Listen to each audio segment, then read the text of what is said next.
सोनी, तुम्हारे जेठ अनिकेत विवाह क्यों नहीं करना चाहते हैं? अच्छी खासी उम्र है, फिर भी कुंवारे बैठे हैं। मेरे परिवार में एक लड़की है। तुम कहो तो मैं बात चलाऊं? एक बार तुम अपने सास ससुर से बात करके देखो। अनिकेत मान जाते हैं तो मुझे बताना, चाची बोली। सच में, अनिकेत भैया देखने में बहुत सुंदर हैं। पढ़ाई लिखाई भी विदेश से करके आए हैं, फिर विवाह के प्रति इतना उदासीन क्यों रहते हैं? सोनी ने अपने पति शेखर से कई बार पूछा। शेखर ने बस इतना ही बताया कि किसी को कुछ पता नहीं है कि वह विवाह क्यों नहीं करना चाहते। जब भी अनिकेत भैया को विवाह के लिए बोला जाता, वह सीधे मना कर देते और कहते, अभी मेरा लक्ष्य मुझे नहीं मिला है। अनिकेत भैया ने अमेरिका से एम.एस. करने के बाद पीएचडी की। इसके बाद कुछ समय तक वहां रहकर जॉब भी किया, लेकिन देश प्रेम उन्हें वापस खींच लाया। यहाँ आने के बाद उन्हें मनपसंद जॉब नहीं मिल पाई, जिस कारण वह हमेशा बुझे बुझे से रहने लगे। दो भाइयों में अनिकेत बड़े और शेखर छोटे थे।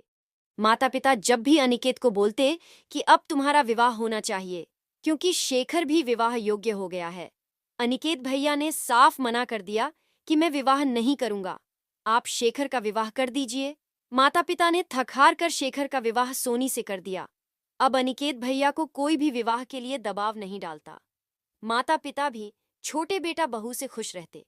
माता पिता को कभी कभी मलाल होता, काश अनिकेत भी विवाह कर लेता तो कितना अच्छा होता।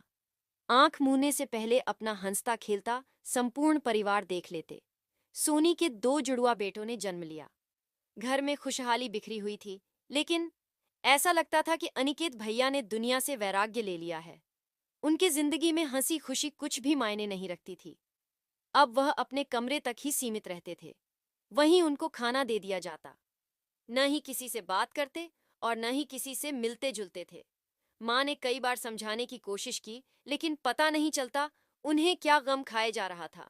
माँ ने कहा, अगर तुम्हारी पसंद का यहाँ जॉब नहीं है तो तुम वापस अमेरिका चले जाओ।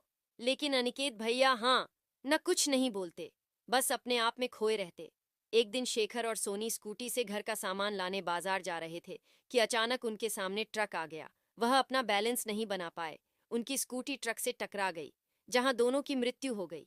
पूरे घर में मातम छाया हुआ था। अनिकेत अपने कमरे से निकलकर सब कुछ ऐसे देख रहा था जैसे नींद से जागकर दुनिया देख रहा हो।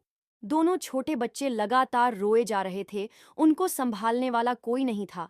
अनिकेत को इस घटना ने झंझोड़ कर रख दिया था। उसने दोनों बच्चों को आज पहली बार गोद में उठाया और अपने सीने से लगा लिया। बच्चों ने गोद पाकर रोना बंद कर दिया। अनिकेत ने दोनों बच्चों को चम्मच से दूध पिलाया। आज उसे ऐसा महसूस हो रहा था कि उसकी दुनिया किसी ने हमेशा हमेशा के लिए खत्म कर दी। अनिकेत के सिवाय माता पिता और बच्चों को संभालने वाला कोई नहीं था। अनिकेत को दुनियादारी का कुछ अता पता नहीं था, फिर भी वह सब कुछ कर रहा था। उसके बदले हुए रूप को देखकर माता पिता को बहुत आश्चर्य हुआ। अनिकेत रात रात भर जागकर बच्चों को बोतल से दूध पिलाना, सुलाना और अपने माता पिता को संभालना, बस यही उसकी दिनचर्या बन गई थी। भाई और छोटी बहू तो इस दुनिया को छोड़कर चले गए, बस रह गया खौफनाक सूनापन। कहते हैं, जब इंसान के ऊपर जिम्मेदारी आती है तब उसे दुनियादारी निभाना अपने आप ही आ जाता है। वहां किसी को सीख सलाह की जरूरत नहीं पड़ती। अनिकेत को घर और बच्चे संभालना बहुत मुश्किल हो रहा था। माँ ने एक बार फिर एक उम्मीद के साथ अनिकेत को विवाह करने के लिए बोला। अनिकेत ने हालात से समझौता कर लिया और अपनी मौन सहमति दे दी। अनिकेत की मौसी ने अपनी एक सहेली की लड़की के लिए विवाह का प्रस्ताव भेजा। थोड़ी बहुत औपचारिकता के पश्चात अनिकेत का विवाह रश्मि के साथ हो गया। रश्मि पढ़ी लिखी समझदार लड़की थी। विवाह की पहली रात अनिकेत ने रश्मि से अपने घर के सभी हालात बता दिए और कहा, मुझे विवाह में कोई रुचि नहीं है। मैंने इन दोनों बच्चों एवं माता पिता के खातिर विवाह किया है। मैं पति होने के नाते तुम्हें कभी शिकायत का मौका नहीं दूंगा। मैं तुमसे हाथ जोड़कर प्रार्थना करता हूँ, यदि उचित लगे तो मेरे साथ मेरे घर को संभालने में मेरी मदद करें। रश्मि ने सहमति में सिर हिला दिया और उसका हाथ अपने हाथ में लेकर यह वादा किया कि आपको कभी शिकायत मौका नहीं मिलेगा। दूसरे दिन रश्मि जल्दी उठकर पूजा पाठ करने के पश्चात बच्चों के दूध का बोतल साफ कर रही थी। माँ ने देखा तो बोली, बड़ी बहू, तुम्हें इतनी जल्दी उठने की जरूरत नहीं है, अभी हम कर सकते हैं। अनिकेत सुबह उठा तो उसकी आंखें कुछ तलाश कर रही थीं। माँ ने पूछा, क्या ढूंढ रहे हो? इतना सुनते ही वह लजा गया। माँ ने मुस्कुराते हुए आवाज लगाई, बड़ी बहू अनिकेत को चाय दे दो। माँ ने रश्मि से पूछा, बड़ी बहू, एक बात पूछूं, तुम्हें अनिकेत से कोई शिकायत तो नहीं है?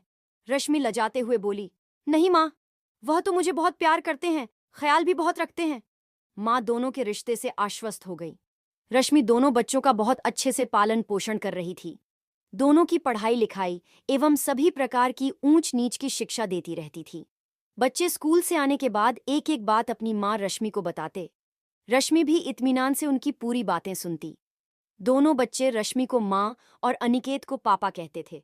कुछ कानूनी प्रक्रिया के बाद अनिकेत और रश्मि ने उन्हें गोद ले लिया था। स्कूल में भी माता पिता के नाम की जगह अनिकेत और रश्मि का ही नाम लिखा था। रश्मि के विवाह के करीब 7 साल हो गए थे, लेकिन उनकी अपनी कोई संतान नहीं थी। माँ ने कई बार रश्मि से पूछना चाहा, पर रश्मि ने बात हंसी में टाल दी। बड़ी बहू, 20 रुपए देना, सब्जी वाले को देने हैं, मेरे पास खुले नहीं हैं। बहू ने अपने बैग की तरफ इशारा करते हुए कहा, माँ, उसमें रखे हैं, आप निकाल दीजिए। माँ पैसा निकाल रही थी, तभी उसके हाथ में एक गर्भ निरोधक गोलियों का पैकेट आ गया। माँ ने बड़ी बहू से कुछ नहीं कहा। एक दिन जिस डॉक्टर की देखरेख में वह दवा खाती थी, उसके पास जा धमकी और बोली, मेरी बड़ी बहू आपके पास किस चीज का इलाज कराती है? डॉक्टर बोली, उनके 2 बच्चे हैं, उन्हें और कोई बच्चा नहीं चाहिए, इसलिए उसकी रोकथाम के लिए मेरे पास आती है। एक बार उन्होंने 2 महीने का गर्भपात भी कराया था। सासू माँ ने कुछ नहीं कहा और कुछ सोचते हुए उठ खड़ी हुई। अभी तक वह सोचती थी कि बड़ी बहू को संतान क्यों नहीं हो रही है, लेकिन आज उनकी असलियत का पता चल गया। वह अपनी देवरानी के दोनों बच्चों के अलावा तीसरा बच्चा इस दुनिया में लाना ही नहीं चाहती है। धीरे धीरे दोनों बच्चे बड़े हो गए। बच्चों ने 12वीं परीक्षा के साथ साथ नीट का परीक्षा भी क्वालिफाई कर ली। काउंसलिंग में दोनों बच्चों का चयन MBBS के लिए हो गया। दोनों बच्चों को कभी भी यह पता नहीं चल पाया कि रश्मि और अनिकेत के अलावा भी उसके कोई और माँ बाप हो सकते हैं। बड़ी बहू ने इस घर के साथ साथ बच्चों और खासकर अनिकेत को बदल दिया। अनिकेत अब सामान्य व्यक्ति की तरह सभी के साथ व्यवहार करता। मेरी बड़ी बहू ने उजड़ी हुई बगिया को अपनी मेहनत और त्याग से खूबसूरत उपवन में बदल दिया। दोस्तों, आज की कहानी यहीं समाप्त होती है। धन्यवाद। पाठकों, वीडियो अच्छा लगे तो चैनल को लाइक, शेयर, सब्सक्राइब करना ना भूले। धन्यवाद।